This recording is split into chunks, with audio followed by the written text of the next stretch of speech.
ASP পলাশ আর এই দুনিয়াতে নেই। চিরবিদায় নিয়ে চলে গেছে, মনে অনেক কষ্ট নিয়ে, পাহাড় সমান বেদনা নিয়ে চলে গেছে এই দুনিয়া ছেড়ে। এখন কি সবাই শান্তি? এখন সবার ভালো হয়েছে? এখন তার স্ত্রী খুব শান্তি পাচ্ছে, খুব সুখ পাচ্ছে। তার ফ্যামিলি, তার কোনো ঝগড়া হচ্ছে না। এখন তাদের সকল চাওয়া পাওয়া সবকিছু মিটে গেছে।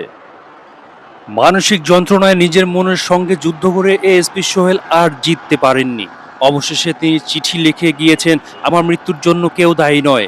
সকল স্বর্ণ অলংকার আমার বউকে দিয়ে দিও, সে নিয়ে যাবে। আর বাকি যা আছে সবকিছু আমার মাকে দিও। আমার দুই ভাইয়ের উপরে মায়ের দায়িত্ব দিয়ে গেলাম। আমার বোনটিকে বললাম, বোনটি তুমি একটু কোঅপারেট করে চলো। আমরা তো সাধারণত নারীর একটু চোখের জল, একটু কান্নাতেই আমরা ভেঙে পড়ি। আমরা গলে যাই, আমাদের মন ভেঙে যায়। তখন আমরা সেই নারীকে সাপোর্ট দিতে চলে যাই। বস্তুত পক্ষে চোখ সবসময় সঠিক জিনিস দেখে না। বাইরে যেটা দেখেন ভিতরে সেটা নাও হতে পারে। ভিতরে ভিতরে একজন পুরুষ মানসিক যন্ত্রণায় কাতর হয়ে থাকতে পারে। ভিতরে ভিতরে একজন পুরুষের উপরে নীরব মানসিক নির্যাতন হতে পারে। নীরব ঘাতক এই ব্যাধি আজ সমাজের মধ্যে ছড়িয়ে গিয়েছে। তারা কখনো বোঝার চেষ্টা করে না পুরুষের মন। সবসময় নারী নিয়েই ব্যস্ত থাকে। নারীবাদিতাই যেন এই সমাজের মূল কাঠামো হয়ে গিয়েছে। আর তাই তো ঊর্ধ্বতন কর্মকর্তা এএসপি পলাশ উনি বলে গিয়েছেন, পুরুষ সব কিছু সহ্য করতে পারে, যত পরিশ্রম হোক, যত কঠোর কষ্ট হোক, সব কিছুই পরিশ্রম করে সূর্য দিতে পারে। কিন্তু যখন তার ফ্যামিলিতে, তার ঘরের মধ্যে মানসিক যন্ত্রণা থাকে, সেটা পুরুষ সহ্য করতে পারে না। এবং এর জন্য বেশিরভাগ নারীরাই দায়ী।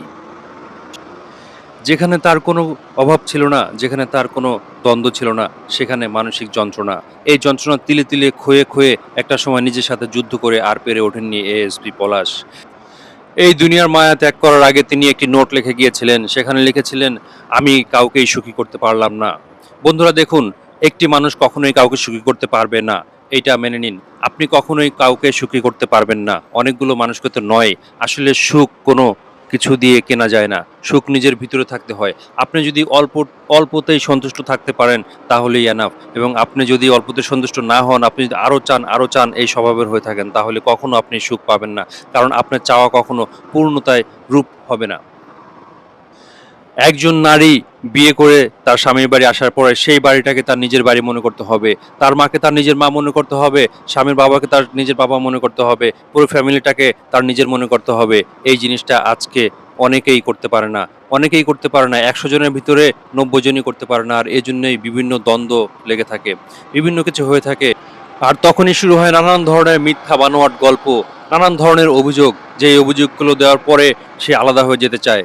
তো এসপি পলাশ কিন্তু সেই অভিযোগেরই অভিযুক্ত হয়ে নিজের সাথে যুদ্ধ করে আর পেরে উঠতে পারেনি। সবাই তার মাগফিরাতের কামনা করি।